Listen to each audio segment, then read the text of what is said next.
Shanghai est le point d'entrée historique des Occidentaux en Chine. En 100 ans, c'est devenu une mégalopole florissante. 80 millions d'habitants peuplent cette région, desservie par un réseau de transport tentaculaire.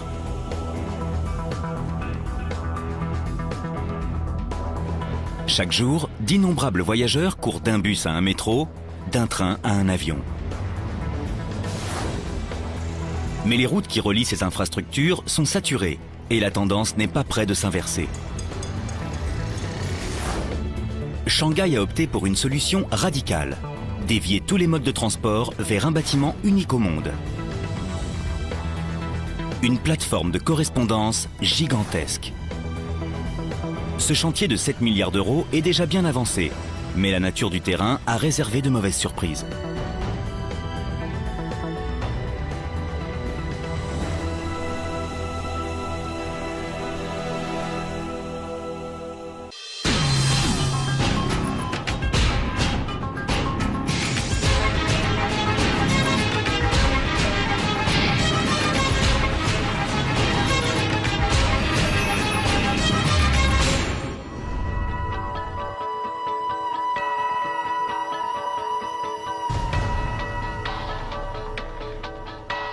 La plateforme Dongqiao est un choix urbanistique très ambitieux. Un bâtiment desservi par les airs, le rail et la route. Chaque jour, 1 million de passagers pourra effectuer des changements en utilisant 7 modes de transport différents. Ce projet sans précédent est un défi en matière de construction. Un quart de la population chinoise habite Shanghai et ses alentours. La ville est au centre du réseau de transport de toute la région.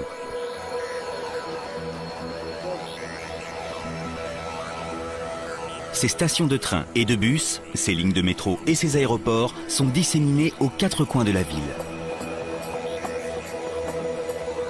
Passer de l'un à l'autre peut devenir un vrai parcours du combattant. Afin de raccourcir ces itinéraires, les ingénieurs ont inventé un concept révolutionnaire, faire converger toutes les lignes vers un seul site, une interconnexion géante. Le trajet d'un aéroport à une gare qui demandait 1 heure dans les embouteillages ne prendra plus que 5 minutes à pied. L'idée est simple, mais sa réalisation est une autre histoire. Le chantier s'étend sur l'équivalent de 200 terrains de football et les ouvriers s'y déplacent à vélo.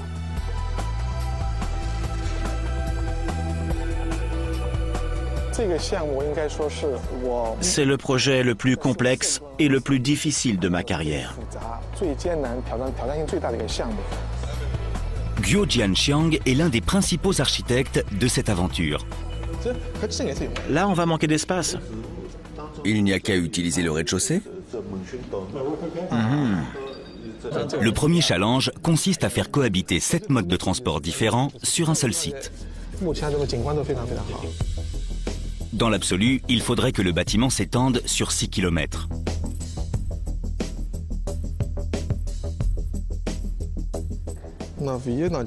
Marcher d'un bout à l'autre prendrait alors plus d'1 heure.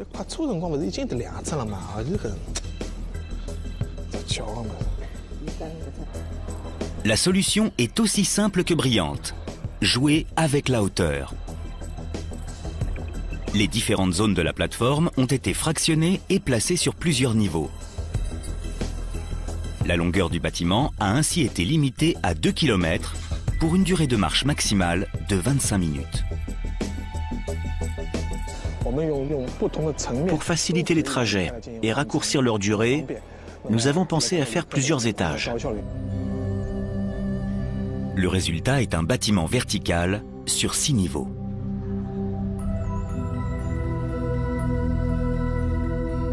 Vu de l'extérieur, il ne paraît pas surdimensionné et ne s'élève qu'à 43 mètres au-dessus du sol. Mais la 3D révèle la complexité de sa conception. En tout, le bâtiment mesure 72 mètres de haut. L'empilement résout un problème, mais impose des contraintes supplémentaires de construction. Liu Wanjia est l'ingénieur en chef du plus grand étage, celui des trains. Il gère le chantier de 30 voies ferrées, 5 lignes de métro et assez d'espace pour accueillir 300 000 passagers par jour. Un cahier des charges contraignant dont il est en train de parler avec ses collaborateurs. À côté des autres, ce mur-là a presque l'air fini. Oui, mais je ne vous conseillerais pas de l'escalader. Il doit coordonner des dizaines de milliers d'ouvriers et s'assurer que le chantier ne prenne pas de retard. On est dans les temps et on continue d'améliorer les plans.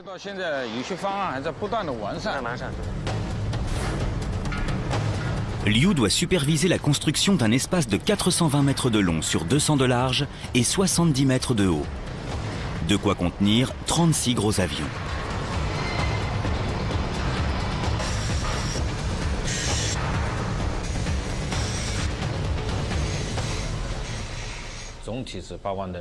On a utilisé 80 000 tonnes d'acier au total. C'est 2 fois ce qui avait été nécessaire pour construire le stade national de Pékin. Le problème d'un bâtiment en étage est que le poids repose sur une surface relativement restreinte. La pression exercée sur le terrain est énorme. Et pour couronner le tout, la plateforme se dresse sur l'ancien lit d'une rivière. La terre y est meuble, humide et limoneuse. Il est très difficile de contrôler la stabilité de l'édifice.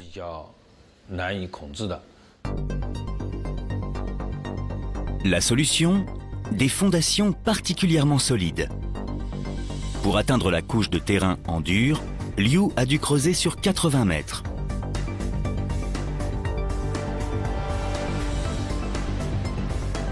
Mais l'ingénieur s'est rendu compte que l'eau présente dans le sol pouvait faire bouger le bâtiment sur le long terme.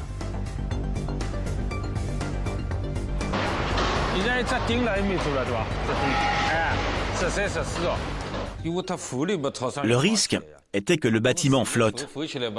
Alors nous avons trouvé comment l'immobiliser. Le problème d'une structure édifiée sur l'eau est que les fondations peuvent remonter et s'étirer, ce qui les fragilise. Quand on ajoute à cela les vibrations des trains, on court au désastre.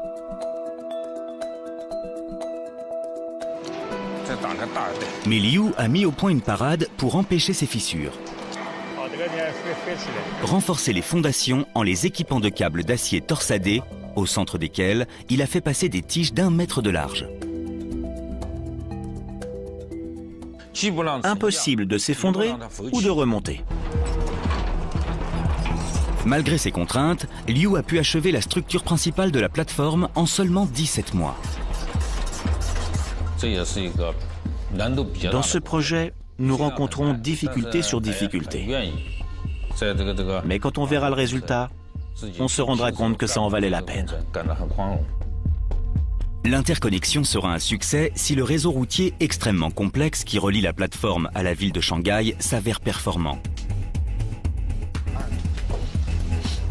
Et les ingénieurs à qui on a confié cette mission rencontrent un problème qui peut faire capoter l'ensemble du projet s'il n'est pas résolu.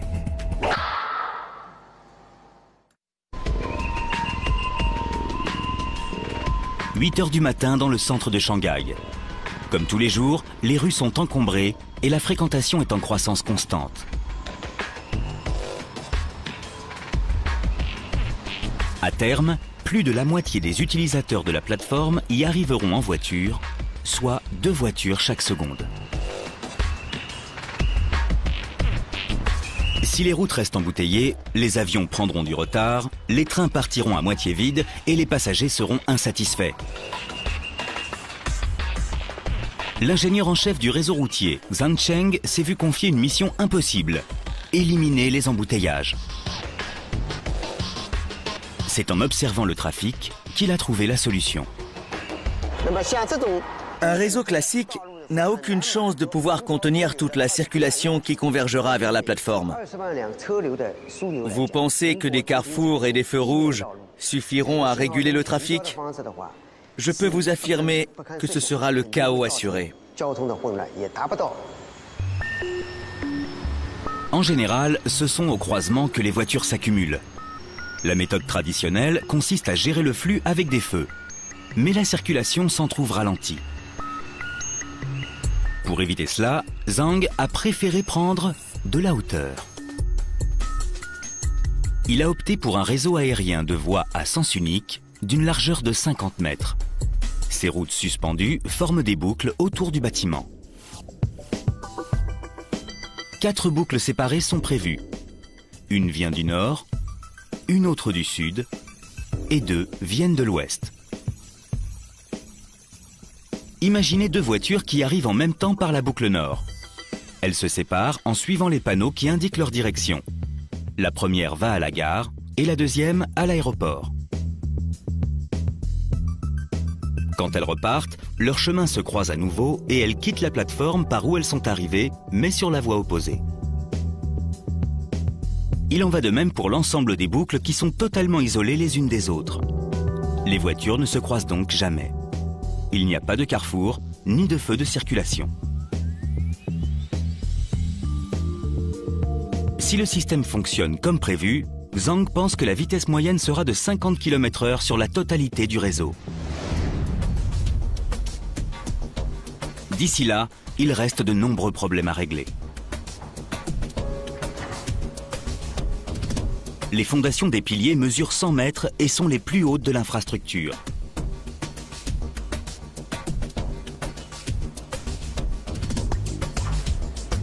Malgré toutes les précautions, il est prévu que les routes s'affaissent de 5 mm au fil du temps.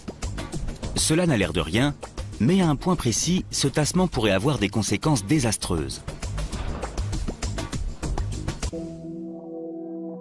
La boucle sud doit être raccordée à une autoroute construite il y a 9 ans et qui s'est stabilisée après s'être affaissée. Une fois la jonction réalisée, le goudron classique de cette route ne pourra pas supporter la différence de pression due au tassement de la nouvelle voie. Il finira par rompre. Avant d'achever la construction du réseau routier, il faut mettre au point un nouveau revêtement capable de résister à la différence de niveau. La mission a été confiée à l'ingénieur He Changxuan. Ce revêtement doit être aussi solide que le bitume, mais il doit en plus être assez souple pour ne pas céder.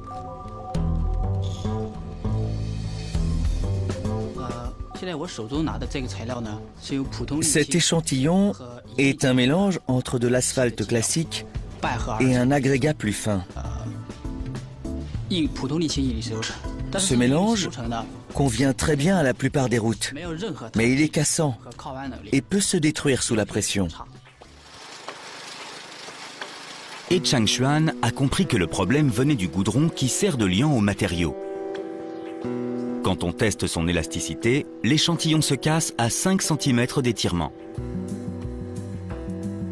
He doit rapidement élaborer un goudron plus extensible. J'ai passé beaucoup de temps en bibliothèque et j'ai visité des usines pour essayer différentes matières. La solution peut paraître surprenante.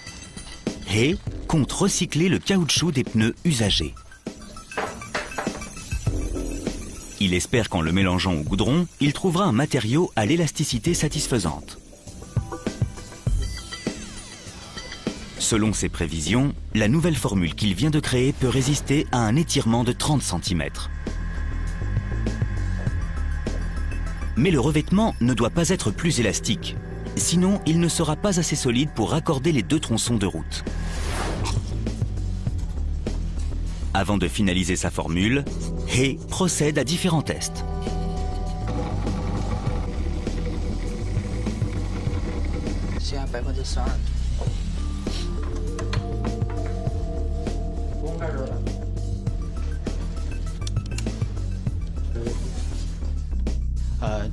On travaille jour et nuit, même le week-end.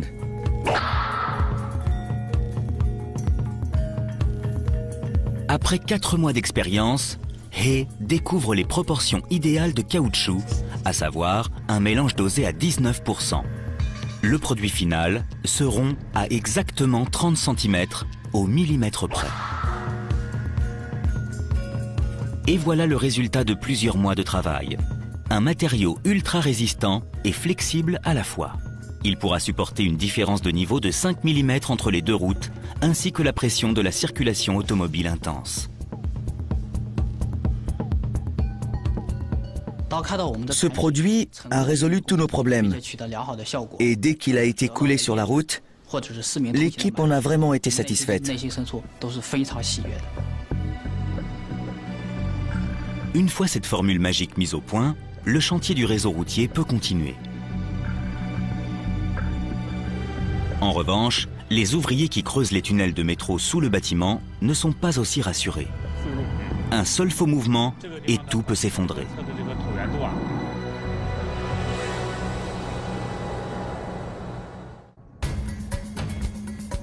La plateforme de Shanghai sera desservie par des avions, des trains, des voitures et pourra accueillir plus d'1 million de voyageurs par jour.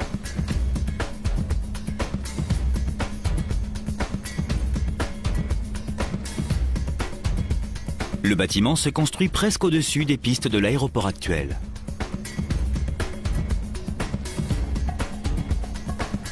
Mais les architectes veulent accroître les capacités de cet aéroport en ajoutant d'autres pistes et un nouveau terminal avec 45 portes d'embarquement.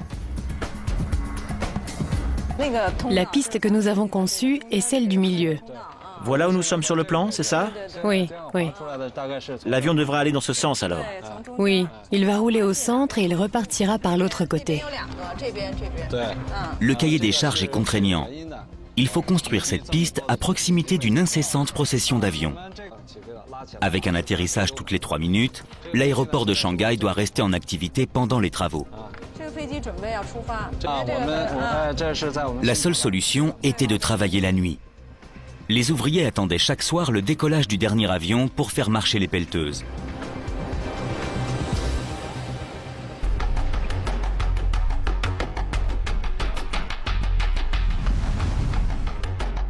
Ce n'est qu'au petit matin, à l'approche du premier avion du jour, qu'il s'arrêtait.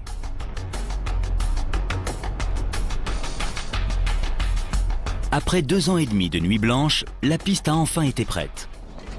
Mais elle a aussitôt été menacée par une autre phase du chantier.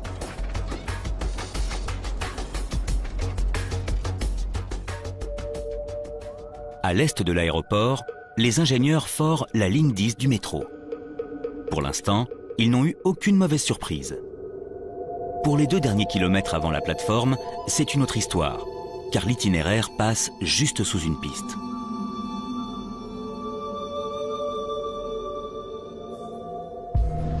Il est toujours délicat de percer un tunnel, car le sol a tendance à s'affaisser.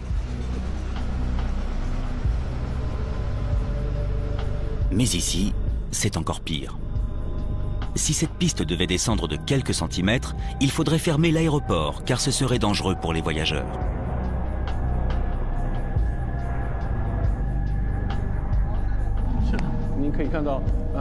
L'ingénieur Ma Zhongzheng est face à l'un des plus grands défis de sa carrière.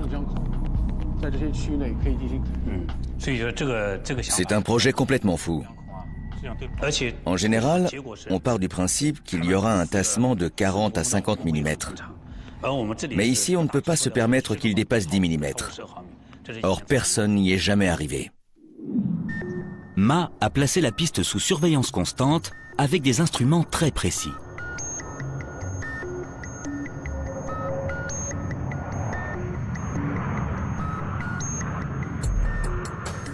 Les vents provoqués par les réacteurs des avions peuvent fausser les données.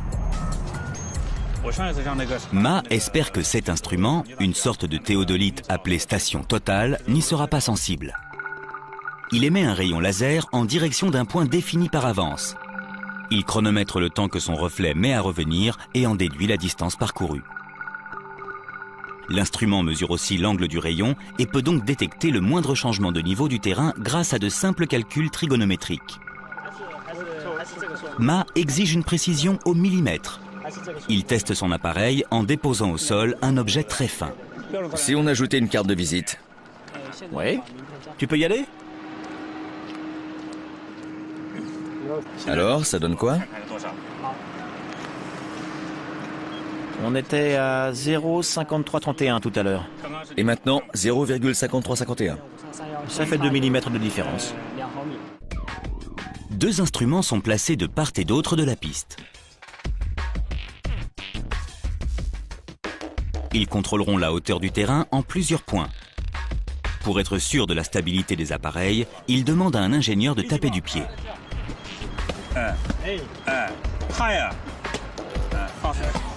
C'est bon, ça tient.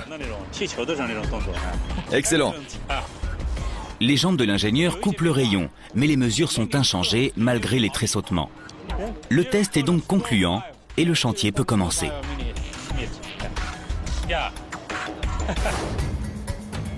L'appareil le plus adapté à ce type de travaux est le tunnelier à pression de terre.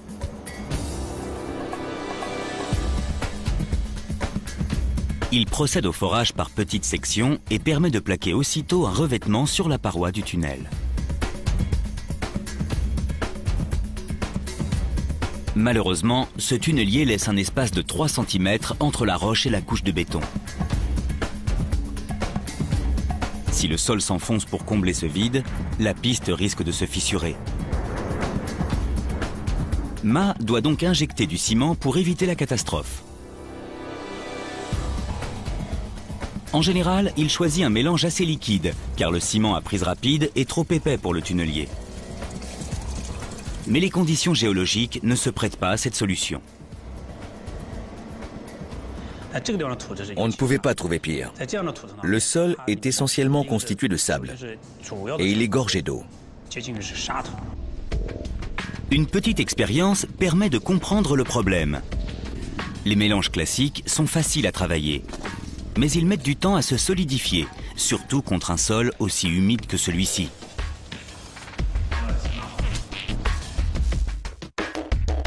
Et du ciment humide ne pourra jamais empêcher l'effondrement. Alors, Ma va ajouter un ingrédient top secret au ciment.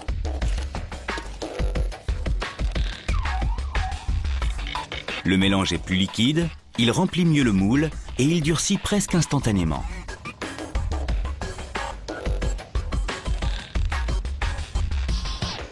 Avec cette formule magique, l'équipe met 7 jours à achever les 2 km de tunnel qui mènent au bâtiment. Une fois le tunnel achevé, Ma doit attendre 6 mois pour être sûr que la piste ne s'affaisse pas au-delà des 10 mm autorisés.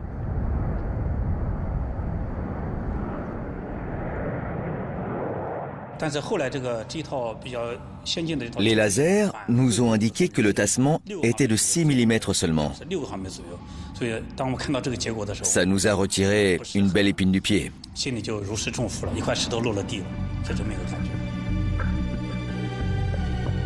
La plateforme est prête à accueillir les véhicules, voitures, avions, trains, métros et bus.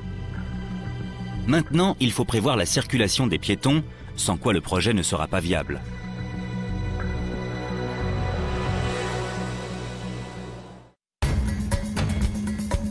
À l'avenir, ce bâtiment sera la plaque tournante de Shanghai.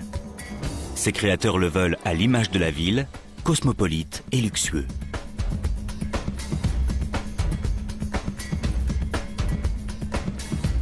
Mais comment être sûr que les passagers y trouveront le confort espéré? L'été, la température peut atteindre 35 degrés. Pour faire en sorte que les millions de voyageurs restent au frais, les ingénieurs ont prévu 4 pôles de climatisation. Chacun a un système de refroidissement de l'eau et un réseau de canalisation qui parcourt le bâtiment pour en rafraîchir l'air. Il est très efficace, mais pose un gros problème. Le bâtiment est si étendu qu'il faut 280 millions de litres d'eau pour faire fonctionner les climatiseurs, soit l'équivalent de 100 piscines olympiques. Les remplir avec de l'eau courante coûterait plus de 100 000 €. Wang Guohua et Tan Shui-jun cherchent une alternative pour éviter une telle dépense.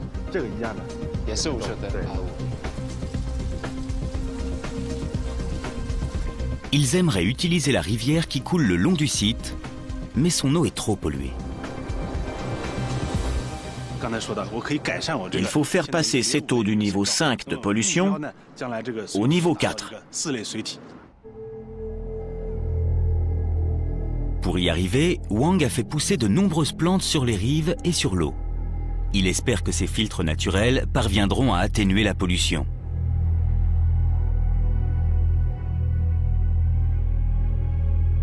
Il a sélectionné différentes espèces qui conviennent aux zones marécageuses. Cela fait 10 mois qu'il observe leur évolution pour savoir laquelle sera la plus performante. Il a constaté que les espèces plantées sur les rives filtrent mieux l'eau que celles situées sur les bacs au milieu de la rivière. L'eau de la rivière traverse les zones plantées, puis elle est récupérée plus loin dans un petit canal.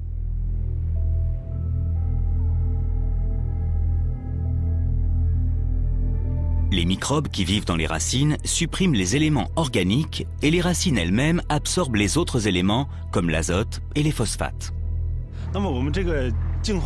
Quand l'eau sera filtrée, une partie ira dans le système de climatisation et le reste prendra un autre itinéraire et retournera dans la rivière. En améliorant la qualité de l'eau de cette rivière, nous permettons aussi à nos enfants de grandir dans un environnement beaucoup plus sain.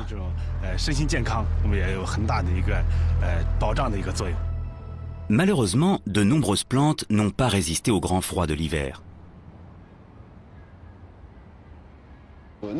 Celles du bac numéro 4 sont toutes flétries.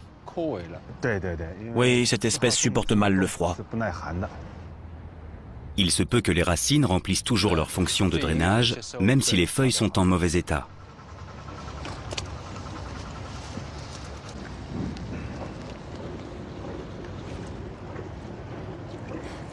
Le seul moyen de le savoir est d'analyser l'eau en laboratoire.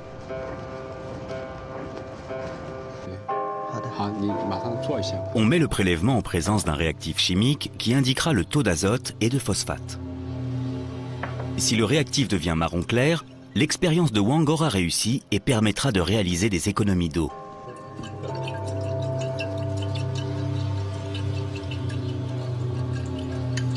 Sinon, il faudra repenser l'ensemble du système. L'échantillon passe par différentes couleurs avant de prendre son aspect définitif. Ça commence.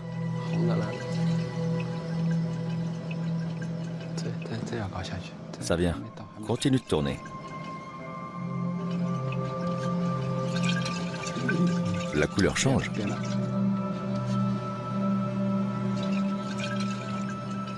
Le liquide prend la teinte que Wang espérait. Le résultat est rassurant. On redoutait que cela ne fonctionne pas en hiver à cause de la chute des températures. Mais maintenant, on sait que ça n'a presque pas eu d'effet.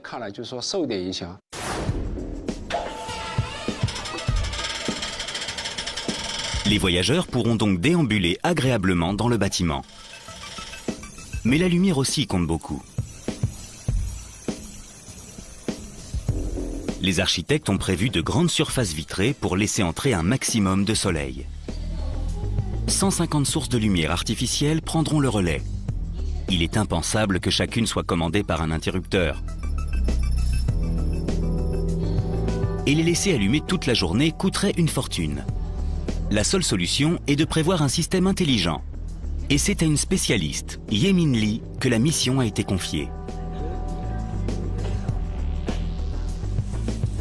Elle a mis 2 ans à concevoir et à réaliser le réseau. Aujourd'hui, elle vient vérifier s'il est opérationnel. Nous avons augmenté nos effectifs et nous avons beaucoup investi dans le matériel. Il faut absolument que le système fonctionne à la perfection quand la plateforme sera ouverte. Alors, comment ça se passe? Chaque ampoule est commandée depuis ce central.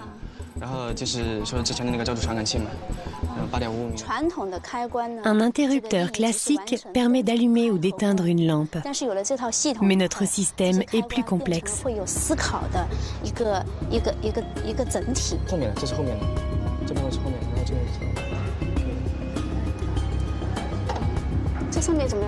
Les horaires des avions ont été rentrés dans l'ordinateur.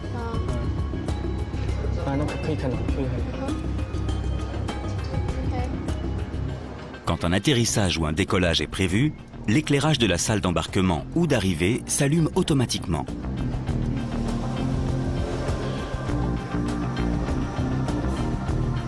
Les jours très ensoleillés, la lumière artificielle ne sera pas nécessaire.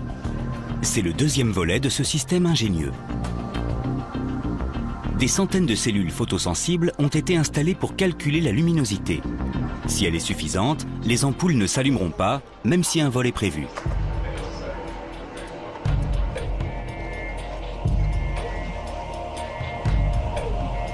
Ye demande à son collègue Jiao Xiaoming de tester les cellules. Le temps est nuageux et Jia va voir comment se comportent les capteurs en présence d'une source de lumière soudaine. On va dire que cette lampe est le soleil. Si je l'approche de la cellule, les ampoules devraient s'éteindre. L'installation de ce réseau intelligent a coûté plus de 1 million d'euros. Mais il sera rentabilisé en 6 ans grâce aux économies d'énergie réalisées. Nous sommes vraiment très fiers d'avoir mis au point ces systèmes.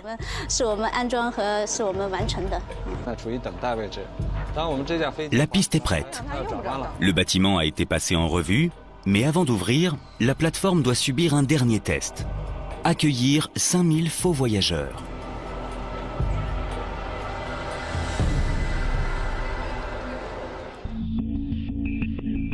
Cette phase est déterminante, car les enjeux sont énormes. 7 milliards d'euros ont déjà été investis. À terme, les voyageurs pourront effectuer des correspondances entre les 7 moyens de transport du site.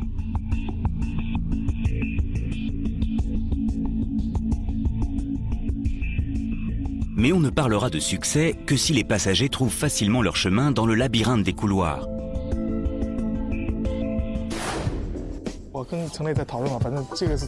Guo Jianxiang est chargé de mettre en place l'ensemble de la signalétique. Ces informations doivent être sur un fond plus clair, car elles sont moins importantes. Celles qui sont cruciales se trouvent ici. Ce sont elles qui guideront les passagers.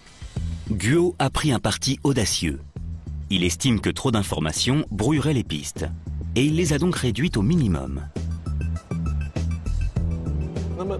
Les voyageurs ont juste besoin de savoir où ils vont et quels moyens de transport ils doivent emprunter. Des lignes au plafond sont des messages subliminaux censés guider les passagers vers leur guichet d'enregistrement.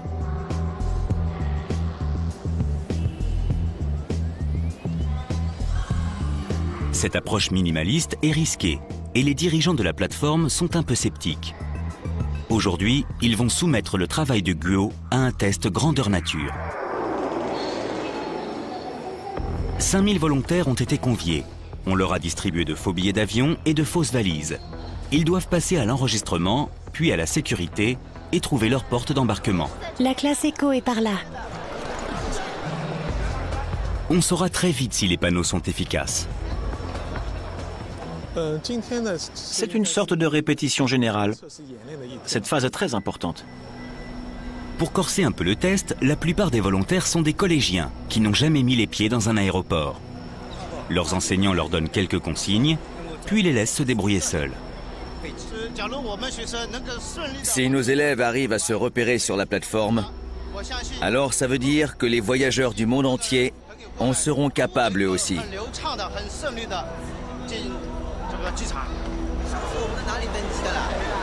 C'est où l'embarquement ? Je fais comment pour trouver la porte? Les adolescents mettent un peu de temps à s'orienter. Mais une fois leur bagage enregistré, ils se déplacent sans la moindre hésitation.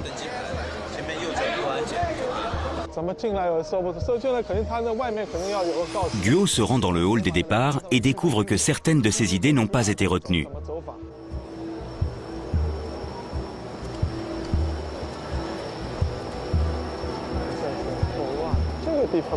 Mais il est nouveau ce panneau.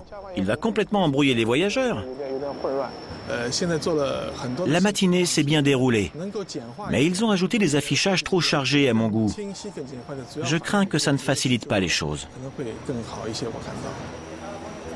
Guo est perfectionniste. Il pense que ces panneaux risquent de noyer les passagers sous trop d'informations. Les dirigeants veulent de la quantité. Moi, je préfère des renseignements clairs. Mais ces craintes sont infondées.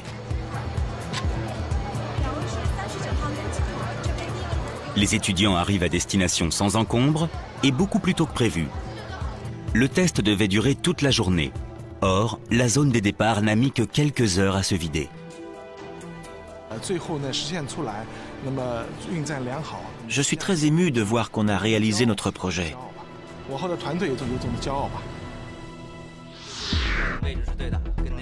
La brièveté du test est une très mauvaise nouvelle pour cet homme, Liu Chuezi. Il ne disposait que de cette journée pour essayer son système de surveillance avant l'inauguration de la plateforme. Nous avons 148 caméras de surveillance et 20 écrans. On va vérifier que les informations livrées par les caméras sont bien exploitables. Le dispositif doit détecter automatiquement la présence d'une surcharge de passagers dans les zones plus étroites.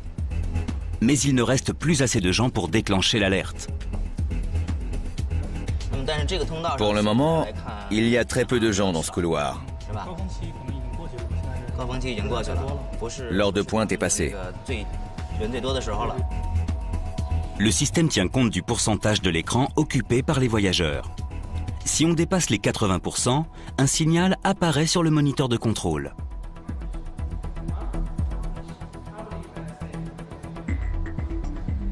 Le technicien lancera alors un programme qui va modifier les panneaux afin de rediriger les voyageurs vers des itinéraires bis. Un signal d'alarme va apparaître sur ces panneaux pour montrer aux passagers où se trouve l'embouteillage et comment l'éviter. Il faut de grosses concentrations de voyageurs pour déclencher le système, alors qu'il n'y a plus un chat dans les couloirs. Heureusement, il y a une solution. On peut changer le seuil de déclenchement? Oui, regarde. Il sélectionne un couloir fréquenté par le personnel d'entretien de l'aéroport et demande qu'on abaisse le seuil d'alerte de 80 à moins d'1%. On n'a qu'à dire 0,05%.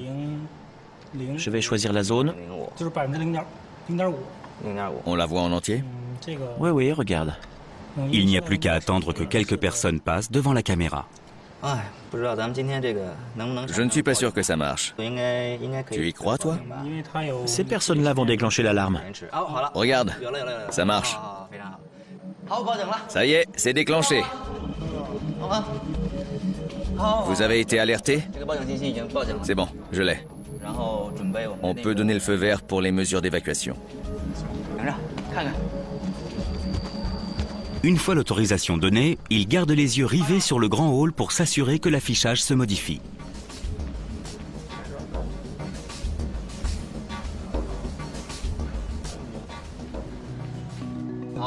Super. 2 changements. C'est réussi.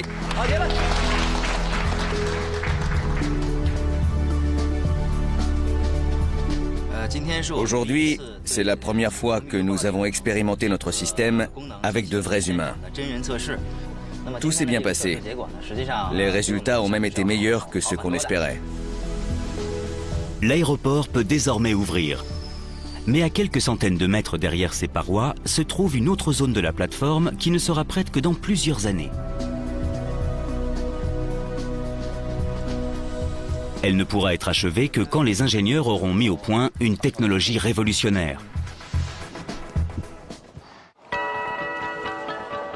Tout le reste est déjà en place.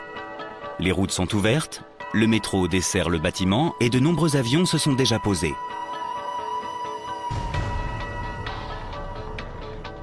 Le plus grand défi concerne le transport ferroviaire.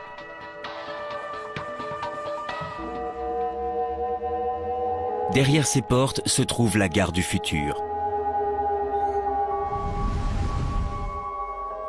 Ce site est réservé au train le plus performant et le plus moderne jamais construit, le Maglev. Avec des pointes à 431 km/h, c'est de loin le train le plus rapide au monde. Et tout ça, sans roues.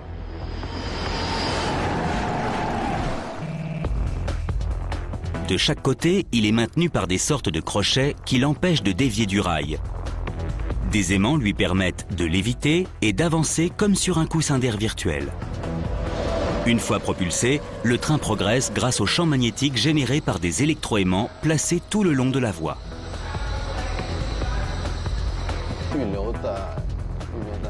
L'ingénieur structure Liu Qingyun est chargé de construire la gare qui abritera cette formidable technologie.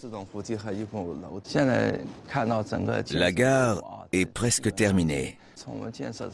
Nous espérons que le maglev pourra circuler le plus tôt possible. Il y a déjà des maglevs en circulation ailleurs dans Shanghai. Liu s'est donc inspiré des gares préexistantes. Mais il s'est vite rendu compte que la plateforme comportait des spécificités. 3 des lignes de métro qui passent par le bâtiment sont situées juste sous les rails du maglev. Les piliers peuvent se déformer. Avec les vibrations, l'espace entre le maglev et son rail serait plus mince et il risquerait même de le heurter. Afin d'isoler les voies du maglev, il a construit une chape de béton si épaisse qu'on aurait pu y placer un char d'assaut. Cette strate absorbera les vibrations du trafic des métros.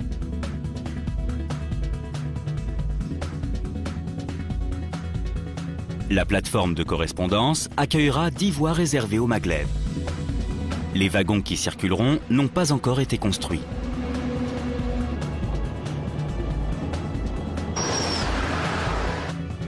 Des ingénieurs chinois sont en train d'en repenser le design.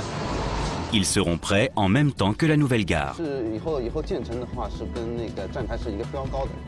Grâce à l'intelligence de concepteurs comme Liu, la plateforme n'est pas seulement un lieu en adéquation avec son temps, mais en avance sur son temps.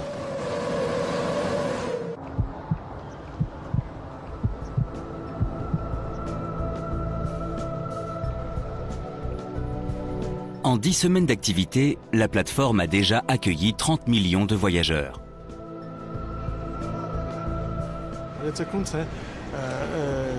Quand on voit nos projets prendre vie, on est forcément content.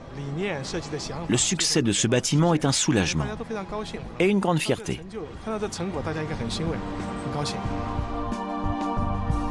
La plateforme a été conçue pour dynamiser la ville et satisfaire ses besoins en matière de transport en commun. Elle fait aussi partie d'un plan de réhabilitation du quartier. Les environs ont été rasés pour accueillir de nouvelles activités économiques.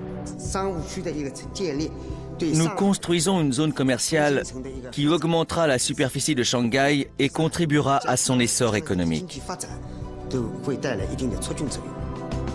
Et si tout se passe comme prévu, c'est non seulement Shanghai qui en bénéficiera, mais aussi les 80 millions de Chinois qui vivent dans la région.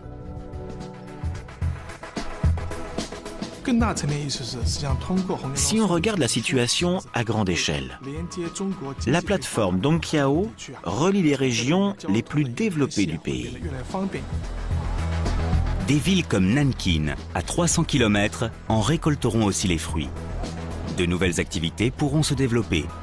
Les banlieues évolueront, tout comme le quotidien de leurs habitants. En tant que scientifiques, nous avons l'obligation d'améliorer les choses, de servir la société et de contribuer au progrès des générations futures. La plateforme de correspondance Dongqiao est le site le plus complexe jamais construit en Chine. L'objectif premier était de désengorger le trafic urbain. Mais ce bâtiment visionnaire est déjà en train de dessiner la Chine de demain.